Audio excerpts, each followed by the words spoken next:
اس وقت اسلام آباد میں پی ٹی آئی رہنما شاہ محمود قریشی میڈیا سے گفتگو کر رہے ہیں۔ قانونی ضابطوں کے اندر بھی آتا ہے، اس میں کوئی عیب والی بات نہیں ہے۔ کل ہمارے وکلا نے جو ہمارا ایک ریفرنس یہاں آیا ہوا تھا الیکشن کمیشن میں، ہمارے ان 20 منحرف ایم این ایز کا انہوں نے اپنا نقطہ نظر پیش کیا، اور اس نقطہ نظر کے بعد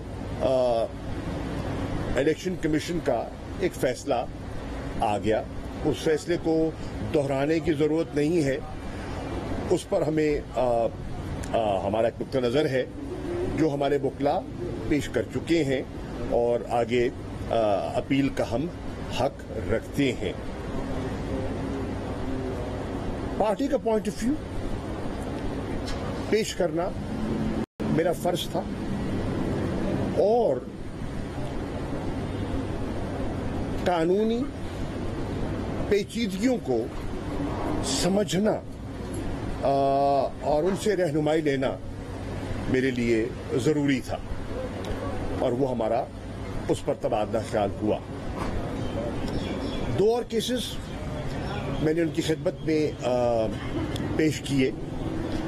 ایک کیس یوسف رضا گیلانی صاحب والا کیس ہے، جس میں کہ وہ فیصلہ دے چکے ہیں، الیکشن کمیشن فیصلہ دے چکی ہے، اور ہم نے سر خم تسلیم اس فیصلہ کو قبول کر لیا ہے۔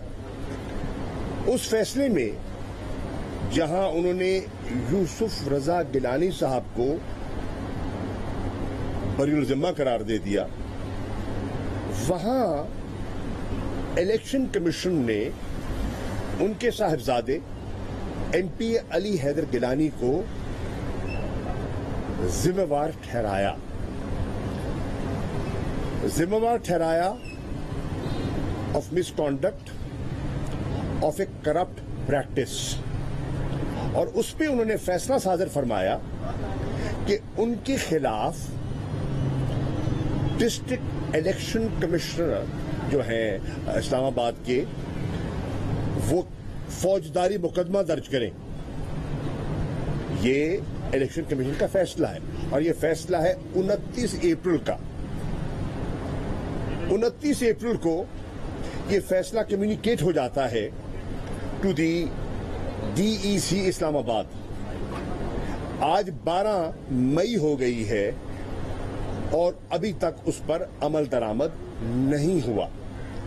یہ فیصلہ میرا نہیں ہے، کسی فرد واحد کا نہیں ہے، یہ الیکشن کمیشن کا فیصلہ ہے، اور اگر ان کا لیگل ڈویژن یہ کوتاہی کر رہا ہے تو بحیثیت ایک شہری کے میرا یہ حق بنتا ہے کہ میں ان کو سوال کروں کہ یہ ایک آپ کا فیصلہ ہے، اس پر کیا کارروائی ہوئی ہے۔ میں توقع کرتا ہوں کہ قانون اور ضابطے کے مطابق وہ اپنے ہی دیے ہوئے فیصلے پر عمل درآمد کروانے میں ہماری مدد فرمائیں گے۔ تیسرا نقطہ جو میں نے ان کی خدمت میں پیش کیا، اور وہ بھی ایک الیکشن کے حوالے سے ہے، کیونکہ یہ سارے الیکشن کے معاملات یہیں آتے ہیں، اور وہ ہے ہمارے ایک ایم پی اے ہیں منحرف، جن کا کیس الیکشن کمیشن میں آیا کہ ان کی کوالیفیکیشن کو چیلنج کیا گیا کہ جب وہ الیکشن لڑ رہے تھے صوبائی اسمبلی کا تو وہ کوالیفائی نہیں کرتے تھے، جو آئینی شرائط ہیں اس پر پورا نہیں اترتے تھے۔ الیکشن کمیشن میں کیس چلا، الیکشن کمیشن نے انہیں نااہل قرار دے دیا۔ پورا کیس سننے کے بعد، پورے شواہد اور ڈاکومنٹس کا مطالعہ کرنے کے بعد، PP 217 سے ایم پی اے سلمان نعیم کو انہوں نے ڈسکوالیفائی کر دیا، ڈی سیٹ کر دیا۔ وہ ہائی کورٹ جاتے ہیں، high court Lahore high court Multan bench نے ان کا موقف مسترد کیا اور الیکشن کمیشن آف پاکستان کے فیصلے کو اپ ہیلڈ کیا، یعنی کہ تسلیم کیا۔ مسئلہ سپریم کورٹ میں ہے، سپریم کورٹ نے بہت سے کیسز کو کلب کیا اور سیکشن 9 کی تشریح فرمائی، جس میں کہ الیکشن کمیشن کے اختیارات اور سکوپ کا تعین کرنا تھا کہ سیکشن 9 کا سکوپ کیا ہے۔ الیکشن کمیشن نے اس کے خلاف اپیل دائر کی۔ میرا سوال یہ تھا کہ اس اپیل کو کب دائر کیا گیا، کتنے ماہ ہو گئے، اور اس اپیل کو پرسو کیوں نہیں کیا جا رہا؟ یہ الیکشن کمیشن کی اپیل ہے، یہ ان کی ذمہ داری بنتی ہے، قانون آئینی ذمہ داری بنتی ہے کہ وہ اس اپیل کو پرسو کریں۔ ہمارا بھی فرض بنتا ہے، لیکن یہ بنیادی ذمہ داری ان کی ہے، اور اس پر بھی میں نے اپنی تشویش کا اظہار کیا۔ میں نے دیانتداری سے جو ان تینوں ایشوز پر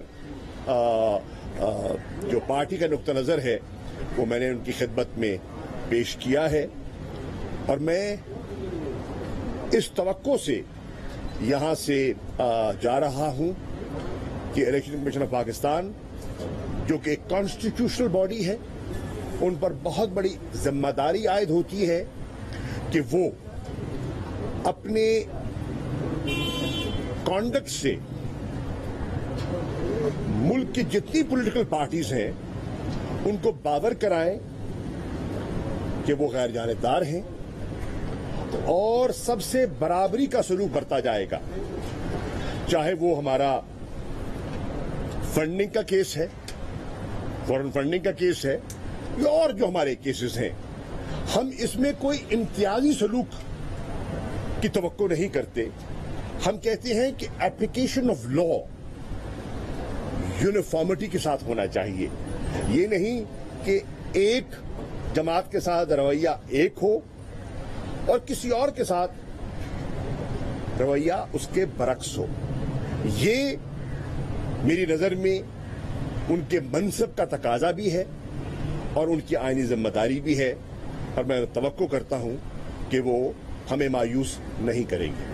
شاہ صاحب یہ بتائیے گا کہ ایک تو الیکشن کمیشن ڈی نوٹیفائی نہیں کر رہا پی ٹی آئی کے مختلف رکنوں کو، کیا اس حوالے سے بات ہوئی ہے؟ دوسرا یہ کہ عمران خان صاحب نے خط لکھا تھا چیف الیکشن کمیشنر کو جو بابر اعوان صاحب یہاں لے کے آئے تھے۔ پاکستان تحریک انصاف کے رہنما شاہ محمود قریشی الیکشن کمیشن کے دفتر کے بعد میڈیا سے گفتگو کر رہے ہیں۔